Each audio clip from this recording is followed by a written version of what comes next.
1930년대 소련에서는 스탈린의 숙청으로 수천 명의 그리스도인과 시민들이 고난을 당하고 죽었습니다. 그러나 세계 2차 대전이 터지면서 상황이 바뀌었습니다. 전쟁으로 국가의 손실이 점점 더 커지자 정부는 국민들로부터 최대의 지원을 필요로 하게 되었습니다.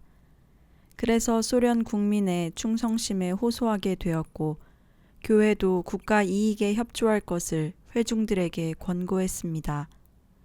스탈린과 몇몇 교회 지도자들 사이에 협상이 이루어졌고, 이로 인하여 종교 탄압이 그쳐지고 종교적인 르네상스가 오게 되었습니다. 그러나 이 새로운 정책은 오래가지 않았습니다. 눈앞의 위기가 지나가자 과거와 같은 형태의 핍박이 시작되었습니다. 그리고 흐루시초프의 시대가 개막되었는데 1959년부터 그가 권좌에서 물러나는 1964년까지 그는 극악한 방법으로 종교 탄압 운동을 전개했습니다. 이로 인하여 정교회의 반이 문을 닫았고 침례 교도들도 새로운 핍박에 시달렸습니다. 전국의 침례교 신자들은 국회를 움직여서 이 일을 바로잡자며 실행위원을 조직하기도 했지만 목적을 이루지 못하고 1965년에 침례교 지도층이 분열되고 말았습니다. 1965년에 갈라져 나온 개혁파들은 스스로를 복음주의 그리스도인 또는 침례교인 교회 협의회라고 불렀으며 사실상 불법 단체였습니다. 그러나 이들은 그리스도에 대한 절대적인 충성과 계속적인 영적 각성 그리고 전도를 주창했습니다. 그들은 또한 소련 내 신자들에게는 정의를 호소하고 정부 측에는 소련 헌법과 레닌의 원래 포고령에 따를 것을 요구했습니다. 또한 범사회적인 소련 인권운동에 크게 기여했습니다. 이 침례 교인들만이 소련에서 비밀리에 더 크리스찬이라고 불리는 인쇄기를 가동했습니다. 모이세예프 이반은 바로 이 운동에 속해 있던 사람이었습니다. 그는 16살이 되던 1968년 그리스도인이 되었고 18살이 되어 소련의 붉은 군대에 입대하게 되었습니다. 당시 신자들은 두려움이 많았습니다. 등록된 집회 장소에서 모임을 가지면서도 경찰에 밀고하는 자가 있지는 않은지 항상 주변을 살펴보아야 했습니다. 목사가 너무 열정적으로 설교를 해도 안 되었고 신방을 너무 많이 하거나 신자들에 대한 보고를 하지 않아도 낭패였습니다. 소련에 사는 기독교인들에게 있어서 조심과 분별은 생활 방식이었습니다. 하지만 이반은 자유로운 영혼이었습니다. 그는 말하기 전에 둘러본다든지 누가 근처에 있는지 살펴보는 조심성을 갖지 않았습니다. 어머니 요한나는 소련의 붉은 군대가 자유롭게 신앙생활을 할 수 있는 곳이 아님을 알았기 때문에 이반을 군대로 보내는 것이 매우 불안했습니다. 그러나 이반은 담대했습니다. 주께서 말씀하시기를 내가 어디에 있든지 잠잠하지 말고 하나님에 대해 말하라고 하셨어요. 이것은 우리 목사님들이 말한 것과 일치하고요. 목사님들은 우리가 하나님의 사랑에 대해 증거만 하고 그 결과에 대해서는 두려워 말라고 설교하셨어요. 스테판은 오늘 이것을 얘기했어요. 우리가 학교에 있든지 일하든지 어디에 있든지 선지자들과 사도들의 본을 받아 복음을 증거해야 된다고요. 그리고선 그의 꿈 얘기를 이어갔습니다. 어머니, 저 언젠가 꿈을 꾸었어요. 큰 바위 위에서 천사와 함께 보초를 서고 있었는데 그때 큰 바다 물결에 배 한 척이 너울거리고 있었어요. 사람들이 막 물속으로 빠져들고 있는데 천사가 내게 말하기를 바다에 뛰어들어 그들을 구하래요. 저는 물속에 뛰어들었고 어떻게 해서 많은 사람을 해안으로 끌어왔다고 기억돼요. 파도는 삼킬 듯이 덮치고 제가 마지막 한 사람을 끌어내고 나서 기진해서 쓰러졌어요. 그러나 천사가 저를 바위로 데려다 놓아서 다시 보초를 섰어요. 아버지 바실리와 어머니 요한나는 그런 그를 안아주며 기도해 주었습니다. 군에 입대한 이반은 엄한 훈련을 잘 받아들였습니다. 한마디 불평도 없이 그는 신속하게 그리고 기쁘게 모든 책임을 완수했습니다. 그는 명령에 절대 복종했습니다. 새벽 2시, 이반은 오데사에 있는 부대로 입대하게 되었습니다. 그곳은 자신이 살던 몰다비아보다 추웠습니다. 부대에서는 새벽 6시에 기상 나팔에 따라 잠을 깨어 5분 내에 일어나 옷을 입고 침구를 정돈하게 되어 있었습니다. 그리고 아침 식사를 하기 전 우통을 벗고 15킬로를 뛰어야만 했습니다. 이반은 식당을 향해 걸어가면서 제일 먼저 기도 장소를 찾기 시작했습니다. 많은 병사들과 막사의 소란함을 피해 혼자 있을 곳을 찾기 시작했습니다. 그리고 사용되지 않는 방을 기도처로서 발견하고 너무나 기뻤습니다. 방을 청소하는 여인은 그 방이 오전 10시까지는 사용하지 않는다고 확인해 주었습니다. 그녀는 새벽 5시에 열쇠로 문을 열고 방을 청소했습니다. 그곳의 조용함에 영혼을 맡기며 매일 아침 찬양을 부를 때 이반은 감격했습니다. 거기에는 가죽 의자가 있었는데 그는 꿇어앉아 팔꿈치를 의자에 올려놓고 의자의 등을 깨진 유리창 쪽으로 향하게 할 수 있었습니다. 그러던 어느 날 이반은 기도와 묵상의 시간을 갖다가 그만 아침 훈련에 늦고 말았습니다. 이반은 운동장을 가로질러 허둥지둥 뛰어갔습니다. 그때 스트렐코프 하사가 그를 발견하고는 엄한 목소리로 물었습니다. 모이세예프 동무, 왜 늦었는지 이유를 말하라. 이반은 숨을 진정시키면서 하사를 바라보며 말했습니다. 죄송합니다, 하사님. 저는 기도하고 있었습니다. 스트렐코프 하사는 이반을 노려보며 말했습니다. 모이세예프, 너는 훈련이 끝나면 내게 보고하라. 이반은 주님께서 그에게 주신 놀라운 선물을 잘못 사용하여 늦은 것이 부끄럽고 창피한 마음으로 상해 있었습니다. 그때 다시 하사의 부르는 소리가 들렸습니다. 하사는 3대째 무신론 집안에 할아버지는 최초의 볼셰비키 당원 중에 한 사람이었습니다.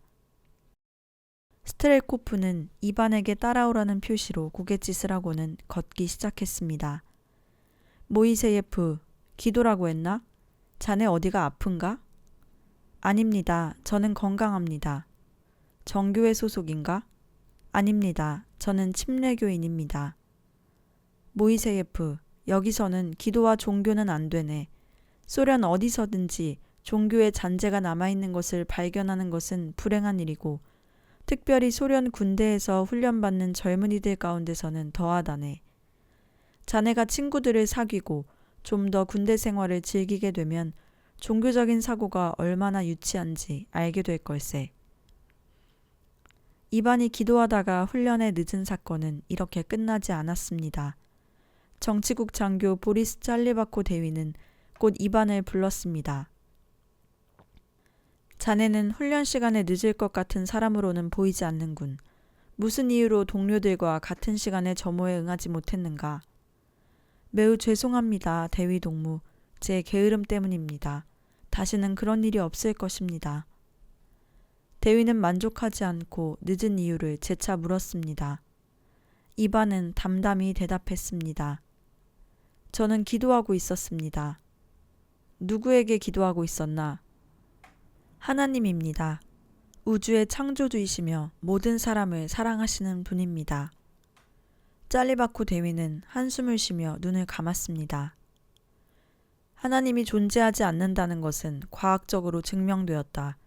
우리 소련 과학자들은 이것을 완전히 연구해서 하나님이 없다는 공산주의 가르침을 과학적으로 증명했단 말이야. 하나님이란 사상은 미개한 시대에 이해할 수 없는 경제 상황을 설명하기 위해 만들어진 거야. 이것이 소련 인민의 사상이야. 이반은 가만히 듣고 있지만 않았습니다. 장교동무, 저는 무신론이 소련의 공식 입장인 것을 압니다. 그러나 성경은 하나님께서 온 우주를 창조하시고 사람을 만들었다고 가르치고 있습니다. 이것이 기독교인의 믿음입니다. 짤리바코는 화가 나기 시작했습니다. 신앙심이 있는 신병은 겉으로는 훌륭한 시민이요, 조용하고 남에게 해를 끼치지 않는 사람 같았지만 그는 거짓 교훈을 퍼뜨리는 것처럼 느껴졌습니다. 모이세예프 이반, 앞으로 군대가 너의 인생을 변화시킬 것이다. 하나님에 대한 비굴한 생각을 떨쳐버리고 소련 군인이 되는 데 필요한 모든 훈련에 임하며 국가에 전적으로 충성하길 바란다. 보통 사람이라면 이쯤 되면 물러났겠지만 이반은 자신의 신앙 고백을 멈추지 않았습니다. 저는 소련 시민으로서 군복무를 하며 제 힘이 닿는 한 사회주의를 건설하는 데 도울 수 있음을 기쁘게 생각합니다. 그러나 제가 시민인 또 한 나라가 있으니 그것은 하나님의 왕국입니다. 이 왕국은 신자들의 마음에 있으며 이 나라의 법은 사랑의 법이기 때문에 소련에 위협을 주는 나라는 아닙니다. 저는 이 왕국의 시민권이나 하나님이신 왕께 대한 충성심을 버릴 수 없습니다. 그분은 소련에도 그리고 세계 어느 곳에든지 그의 왕국을 세우십니다. 사랑과 용서의 왕국을. 짤리바코는 김이 빠져버렸습니다. 그는 이번 일이 순조롭게 처리되기 바랐지만 어떻게 이 청년이 종교에 이처럼 세뇌되었는지 믿을 수가 없었습니다. 하지만 짤리바코도 만만치 않았습니다. 모이세예프, 자네는 분명히 상관의 훈계와 조언에 저항하고 있다. 자네의 버릇을 고쳐주어야겠어. 자네가 무릎 꿇고 기도하기를 좋아하니 그런 자세로 사회주의를 위해 노동할 수 있는 기회를 주겠다. 물동이와 소를 가지고 막사의 훈련실과 복도를 닦되 무릎을 꿇고 밤새도록 한다.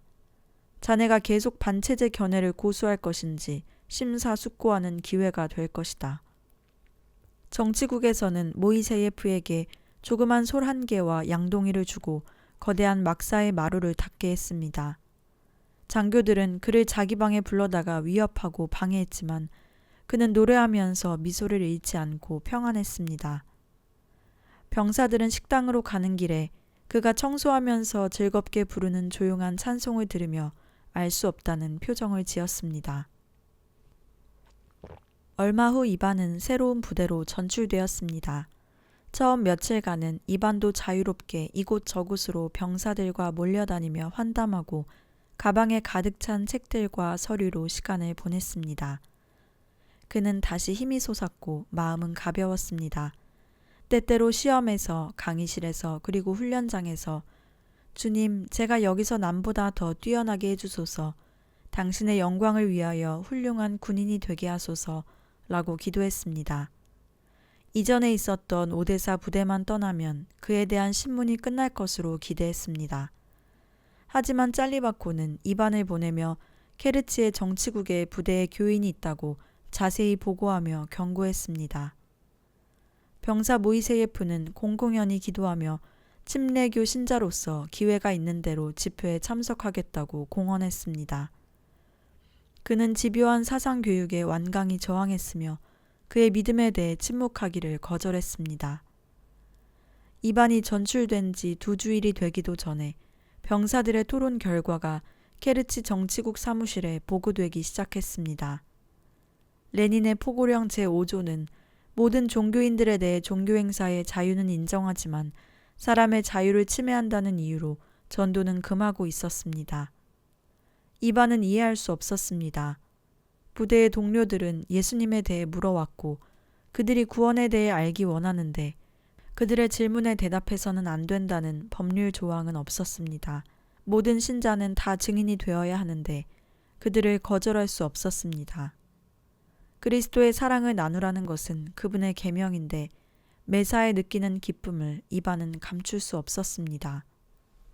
새 부대의 정치국 야르마크 대위는 젊고 혈기왕성한 사람이었습니다. 그는 당 조직에서 하루빨리 승진하기를 원했습니다.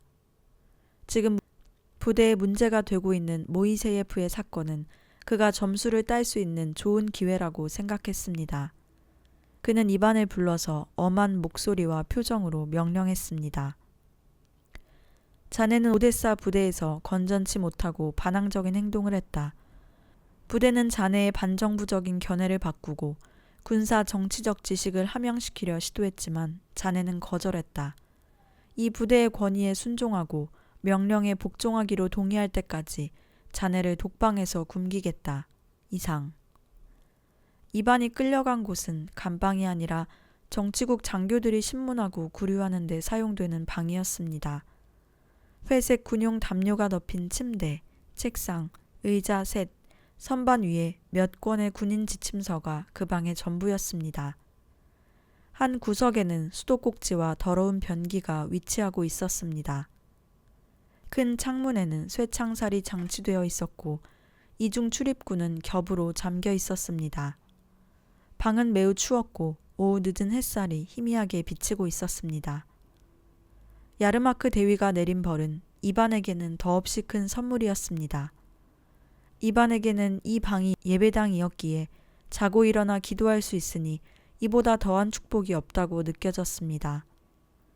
이전에도 여러 번 주님께서는 이반을 불러 금식하며 기도하게 하셨는데 군에서도 이렇게 독방에서 예배하며 금식할 수 있도록 인도하신 거룩하시고 재밌으신 하나님을 생각하며 이반은 미소 지었습니다. 이반은 오직 감사하는 마음으로 기도와 금식으로 주님의 얼굴을 찾았습니다. 그가 얼마나 오래 금식할지는 야르마크 대위의 손이 아니라 하나님의 손에 달려 있음을 그는 알았습니다.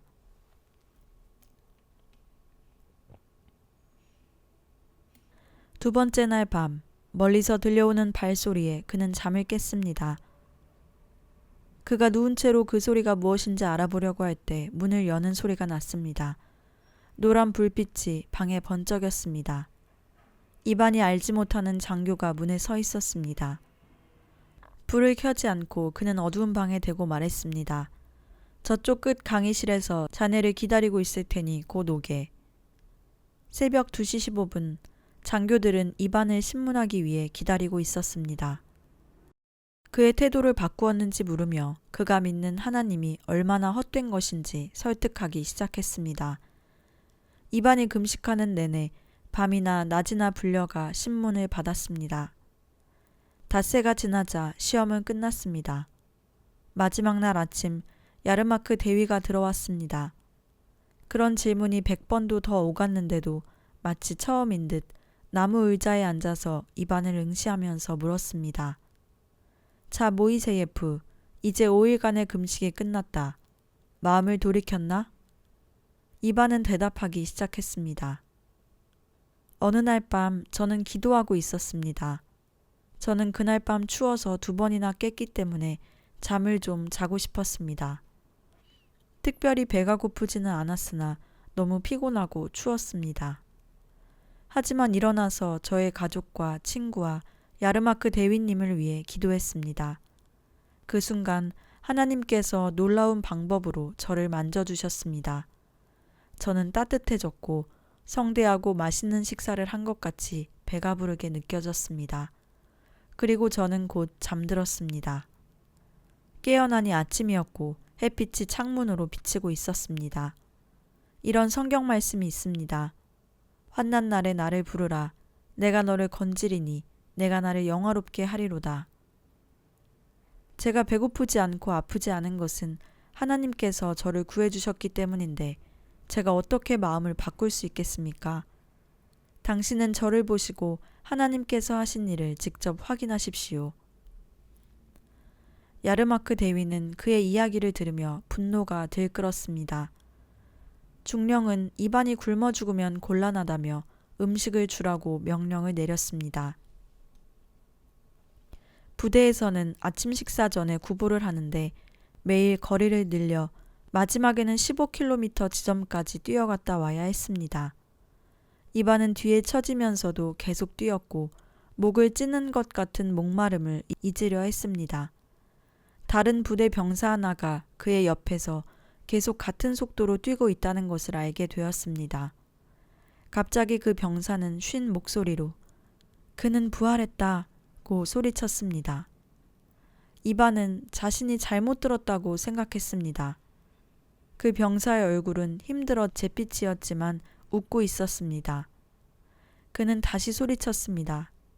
형제여, 그가 부활하셨다고. 이반은 기쁨에 넘쳐서 답했습니다. 그는 정말 부활하셨다. 할렐루야. 둘은 함께 부활절 인사를 하며 길게 포옹했습니다. 그들은 부대 정문 쪽의 커다란 차량 정비고에서 다시 만났습니다. 그곳은 두 개의 벽 사이에 있어 추위를 막아주었고 넓은 주차장을 걸으며 기도하기에 안성맞춤이었습니다. 바쁜 군대 생활이라서 자주 만나지는 못했지만 믿음의 동역자인 세르게이가 있다는 사실만으로 이반에게는 큰 격려가 되었습니다. 하지만 시련은 남아 있었습니다. 이번에는 이반의 신앙 문제가 정치국의 기덴코 소령에게까지 보고가 되었습니다. 기덴코 소령은 사자 같은 얼굴에 군인다운 꿋꿋함을 지닌 기골이 장대한 사람이었습니다. 그는 32년간 군에 있었고 소련을 위해 태어나 소련을 위해 사는 사람이었습니다.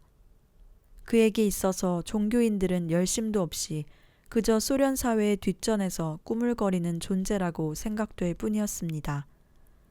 왜 그들은 그런 이상한 짓들을 팽개치고 조국 소련의 생활에 깊이 뛰어들어 마땅히 국가에 공헌하고 또 그로 인한 유익을 추구하지 않는지 납득이 가지 않았습니다. 더군다나 노인들이라면 두려워서 하나님을 믿을 수 있겠지만 어떻게 젊은이들이 그런 전설을 진지하게 받아들이는지 이해할 수 없었습니다. 그는 이반 모이세예프를 호출해 놓고 그의 문제를 말신 중령에게 보고해야 할 책임으로 고민하고 있었습니다.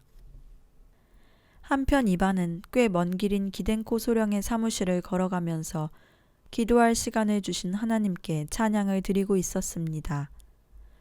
주의 기쁨은 나의 힘일세, 주의 기쁨은 나의 힘일세 찬양하며 그는 기쁨이 충만했습니다. 부대 중앙에 위치한 조그만 공원의 나무들은 하늘빛으로 옷 입은 것 같았습니다. 하나하나의 나무를 지나치면서 이반은 예수님의 이름으로 인사했습니다. 그때였습니다.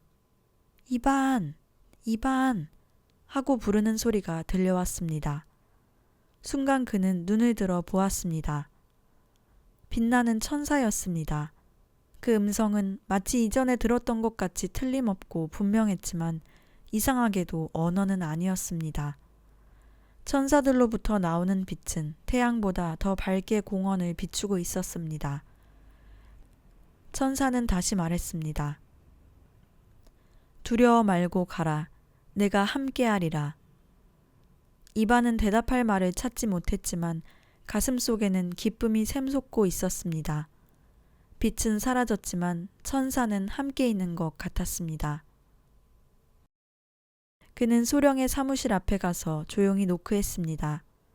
앳된 외모에 시골 소년의 티가 완연한 모이세예프 이반의 모습을 보자 생각했던 것보다 쉽게 그를 다룰 수 있을 것이라 여겨졌습니다. 모이세예프 이반, 가족이 그립지 않나? 부모님께 편지를 자주 쓰나? 저는 시간이 많지 않아 매일 쓰지 못하고 있습니다. 아니 왜 시간이 없어?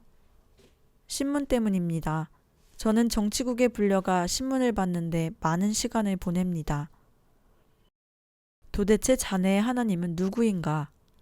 이 질문을 던지자마자 기덴코는 후회했습니다. 모이세예프의 얼굴이 기회를 얻은 기쁨에 빛나고 있었기 때문입니다. 소령님, 그분은 우주의 창조주이십니다. 그분은 영이시고 인간을 무한히 사랑하십니다. 알아. 난 기독교인들의 가르침을 알아. 자네는 그런데 영광스러운 붉은 군대의 가르침에 동의하지 않는가?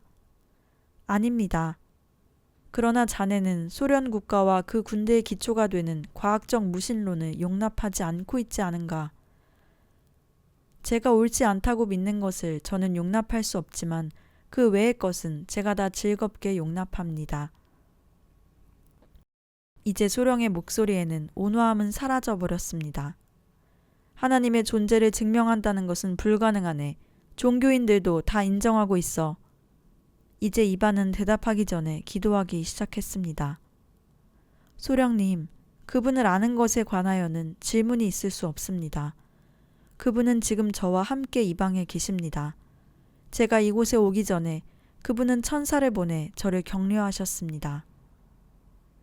그는 의자에서 벌떡 일어났습니다. 모이세예프, 자네가 비정상적인 언행을 계속하는 것은 유감스럽다. 자네에게 불편을 초래하는 것 외에는 아무 유익이 없을 것이다. 그러나 약간의 훈련으로 정상을 되찾게 될 것이고 천사니 신인이 하는 망상으로부터 치료받게 될 것이다. 나는 이제 자네에게 명령한다. 오늘 밤 취침 시간이 되면 자네는 밖으로 나가 서 있다가 내가 하나님에 대하여 군에서 퍼뜨린 상식 밖의 이야기에 대해 사과할 생각이 들면 내게 들어와 보고하라. 자네를 위해서 하는 얘기지만 바깥 기온이 영하 25도 이하일 테니 되도록 빨리 동의하기 바란다. 내일 자네의 정신교육을 다시 실시하도록 계획을 짜겠다. 이상. 기덴코는 모이세예프가 망설이며 다시 생각해보겠다는 태도를 기대했는데 의외로 그의 얼굴은 의연했고 가슴을 활짝 펴고 또박또박 문으로 걸어갔습니다. 기덴코는 다시 이반을 불렀습니다. 여름옷을 입고 명령대로 시행한다. 알았나? 이반이 여름 군복을 청구하자 병참부대의 늙은 상병은 어안이 벙벙했습니다. 밖에는 눈이 쌓여 있었는데 하복이라니 뭔가 잘못된 줄 알고 정치국에 전화했습니다. 전화가 끝나자 즉시 이반의 손에는 얇은 바지, 셔츠, 웃옷, 그리고 베레모가 주어졌습니다.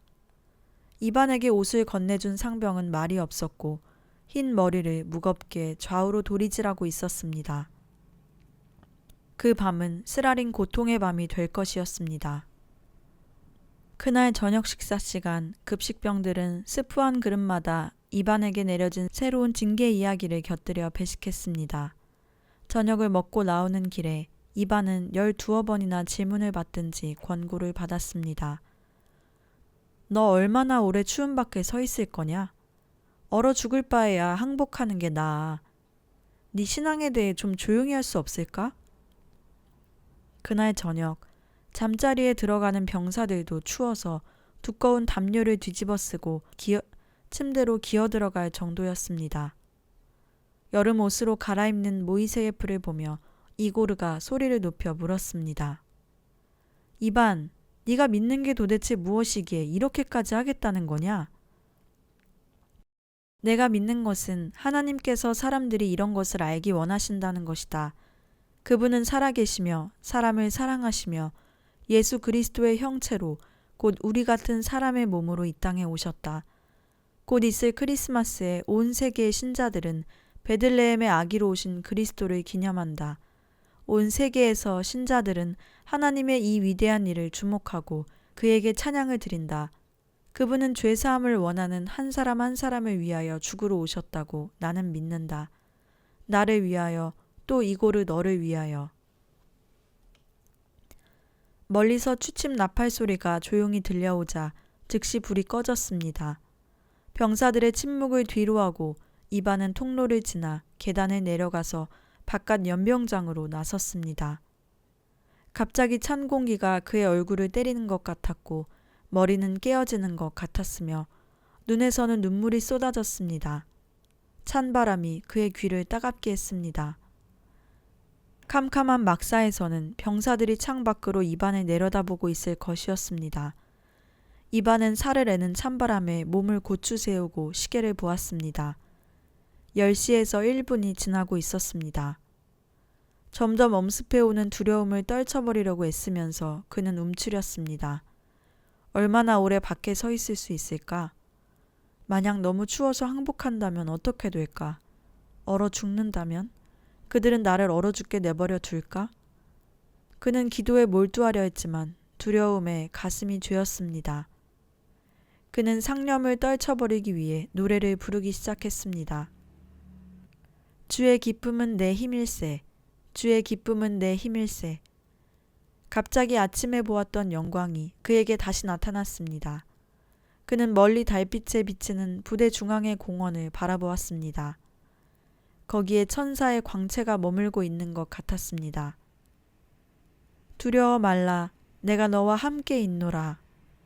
천사의 말이었습니다. 이 말은 오늘 밤을 위한 것이었습니다. 그때의 따스함이 그에게 다시 임한 것 같았습니다. 이반은 기쁨으로 충만하여 입을 열어 조용히 기도하기 시작했습니다. 한참 기도에 열중하고 있을 때 발자국 소리가 들려 시계를 보니 12시 30분이었습니다. 두터운 외투를 입은 뚱뚱한 장교 3사람이 그에게로 걸어오고 있었습니다.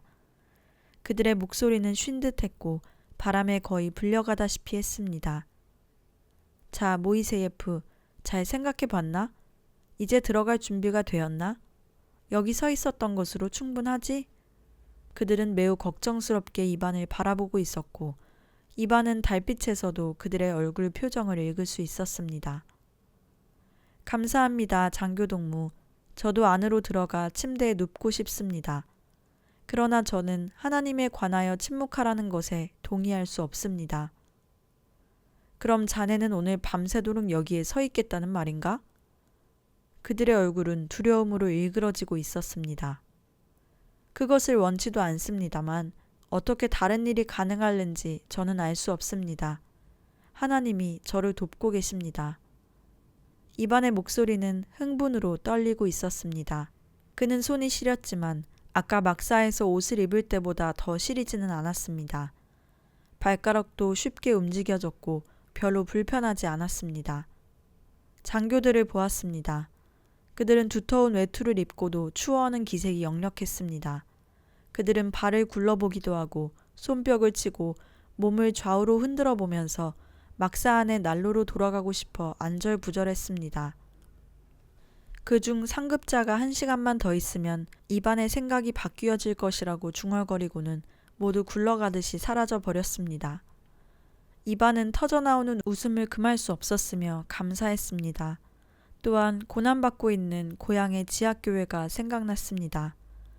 자신의 부모님들은 신앙을 지키기 위해 몇 년이나 어려운 상황에서 고통받아 왔으며 목사님들도 신문당하고 체포되고 강제노동 수용소에 보내졌던 것을 그는 기억하고 있었습니다. 뛰어날 것도 없고 충성스럽지도 못한 자신을 하나님께서 이토록 돌보아 주시는 것을 생각할 때 뜨거운 눈물이 그의 볼을 적셨습니다. 이반은 회개의 기도를 드리고 아는 모든 신자들을 위해 여러 번의 중보의 기도를 한 뒤 크리스마스 캐롤도 불렀습니다. 자기 부대의 동료들과 장교들을 위해서도 일일이 하나님께 부르짖었습니다. 그는 기도를 하려고 하면 할수록 자신의 몸이 어딘가를 떠다니는 것 같았습니다. 새벽 3시가 되자 그는 선체로 졸기 시작했습니다. 좋아, 모이세예프, 이제 안으로 들어가라. 그는 주번사관의 소리에 놀라 깨어났습니다. 그 장교는 이반 옆에 가만히 서서 무언가 망설이고 있었습니다. 그의 목소리는 심각했습니다. 자네는 도대체 어떤 사람인가? 네? 추위가 아무렇지도 않은 자네는 어떤 사람이냔 말일세. 아, 동무, 저도 장교님과 똑같은 사람입니다. 그러나 저는 하나님께 기도했고 그랬더니 따뜻했습니다. 그 장교는 따라오라는 표시로 이반의 팔을 만지며 천천히 막사로 걸어가기 시작했습니다. 내게 하나님에 대해 이야기해 주게 라고 그는 말했습니다. 한편 기덴코 소령은 혼란 가운데 빠졌습니다. 벌써 12일째나 계속하여 그는 여름옷을 입고 영하의 밤에 서 있었습니다. 그가 얼어 죽지도 않고 용서를 빌지도 않는다는 것은 있을 수 없는 일이었습니다. 지난 밤에는 기덴코 자신이 나가보았습니다. 그의 얼굴은 추위로 새파랗고 그는 피로로 흔들리고 있었습니다. 바람에 흩날리는 눈가루가 머리와 옷에 내려앉아 그는 마치 동상 같아 보였습니다. 그러나 그의 자세는 의연했고 추위에 4시간이나 있었지만 5분밖에 안 된 자신이 더 떨고 있었습니다. 몇 년간 자신이 경험했던 일 중 이처럼 기덴코를 당혹하게 한 일은 없었습니다. 말신 중령과 이지방 정치국 장관에게 무엇이라고 보고해야 할지 고민되어 잠을 잘 수가 없었습니다. 부대 전체가 모이세예프의 이야기로 웅성거렸습니다. 이반의 야간 보초는 그렇게 끝나게 되었습니다. 막사의 침상은 2잔 너비에 딱딱했지만 담요 속에서 2다리를 뻗은 이반은 이 호사스런 휴식에 감사했습니다. 1971년 들어 처음으로 이반은 침대에 누워보는 것이었습니다.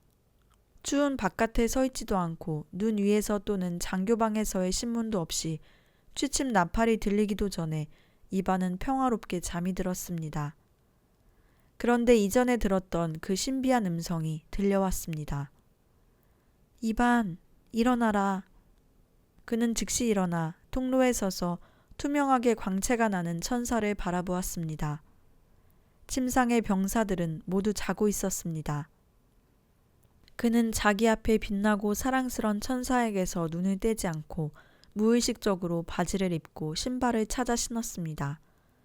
천사의 얼굴은 너무나 사랑스러워 그는 조금도 두려움을 느끼지 않았습니다. 순식간에 그들은 공중에 떠올랐고 천정은 저절로 열리고 지붕을 통과하여 이방과 천사는 시공을 초월한 다른 세계로 날아갔습니다. 그곳의 풀밭은 깊고 청청한데 지평선까지 뻗쳐 있는 것 같았습니다. 수목은 싱싱하고 새파랬습니다. 황홀한 가운데 이반은 천사를 따라갔고 한참 지난 후에 그들은 냇가에 이르렀습니다. 물이 얼마나 맑은지 이반은 바다까지 볼 수 있었으며 그의 눈은 황홀했습니다. 천사는 쉽게 개천을 건너가서 뒤에 처진 이반을 돌아보았습니다. 이반, 왜 두려워하는가? 그 음성은 너무나 부드러웠습니다. 뱀에 대한 두려움이 이반에게 엄습하여 그는 발밑에 무성한 풀밭을 살피고 있었습니다. 천사는 저만치 떨어져 있었지만 이반에게는 바로 옆에 있는 것 같이 들렸습니다. 두려워하지 말라. 내가 함께 있노라. 이곳은 지구와 같지 않다. 뱀이 없노라. 두려움이 곧 사라졌습니다. 이반은 쉽게 개천을 넘었습니다. 그 세상의 광채 가운데 풀잎 하나하나, 꽃받침 하나하나가 조명을 받은 것처럼 돋보였습니다. 아름드리 나무의 껍질도 얼마나 아름다운지 표현하기 어려웠습니다. 나뭇가지는 형언하기 어려울 정도로 묘하게 뻗어나갔고 각 나무에서 빛이 바라는 것 같이 밝았습니다. 이반은 본능적으로 눈을 들어 하늘을 둘러보았으나 태양은 없었습니다. 그가 다시 눈을 돌려 천사를 보니 그 옆에 또 한 형체가 있는데 천사보다 더 위엄이 있고 영광 가운데 더 사랑스러운 모습이었습니다. 어떻게 보니까 그 천사는 이 사람에게 경의를 표하는 것 같았는데 이반은 그가 사도 요한인 것을 알게 되었습니다. 천사를 통하여 사도는 그와 대화했습니다. 이반은 움직이지 않고 서서 그 입에서 나오는 거룩한 말을 마음에 다 새겨두었습니다.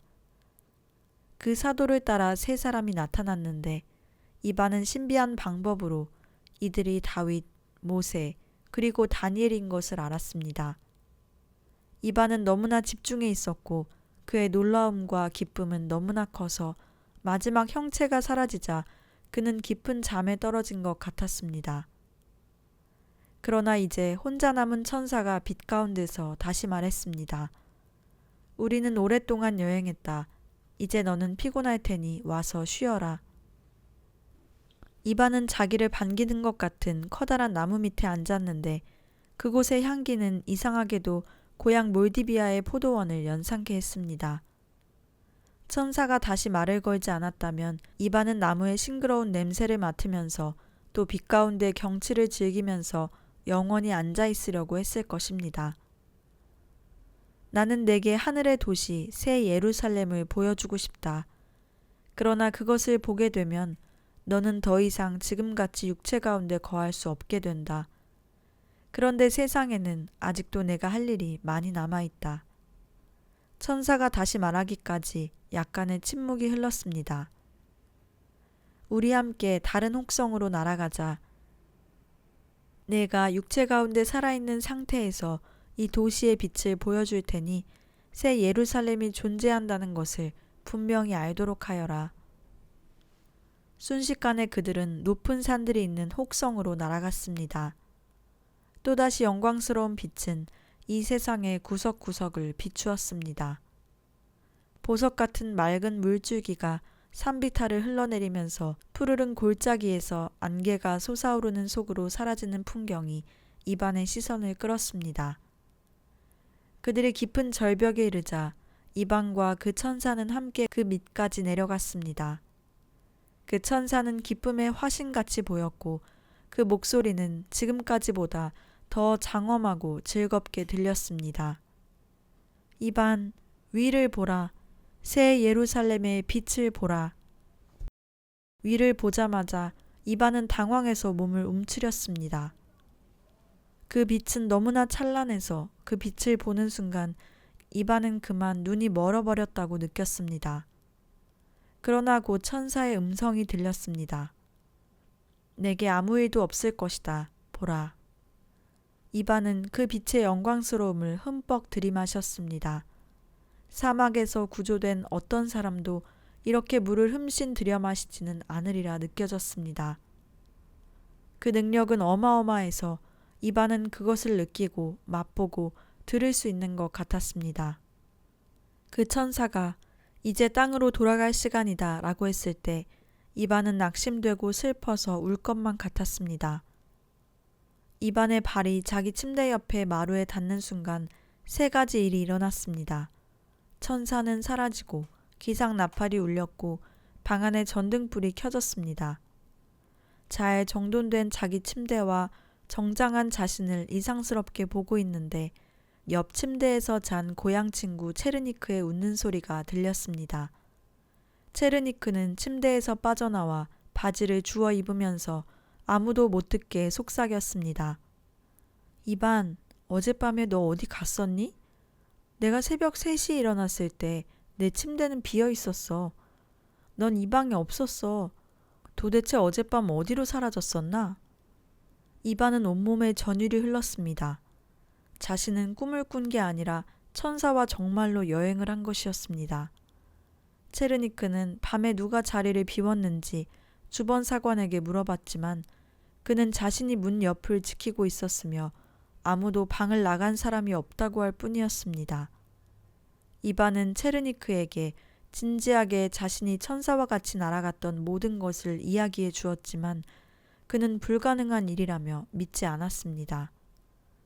그러나 불가능하다는 점이 개운치 않았습니다. 어떻게 닷새를 굶고도 병이 나지 않을 수 있는지, 사람이 어떻게 영하의 추위 속에 몇 시간씩 견딜 수 있으며 또 감기도 들지 않을 수 있는지, 그리고 만약 이반이 막사를 밤새 떠나지 않았다면 어째서 그의 침대가 비어있을 수 있었는지, 이반이 천사와 같이 천국에 갔었다는 소문이 온 부대에 퍼졌습니다. 그리고 즉시 장교들이 그를 신문하기 시작했습니다. 이반은 하루에도 15번, 20번씩이나 각기 다른 사무실로 불려갔지만 하나님이 그와 함께 계심이 분명히 느낄 수 있었기에 그의 마음은 기쁨과 확신으로 가득 차 있었습니다.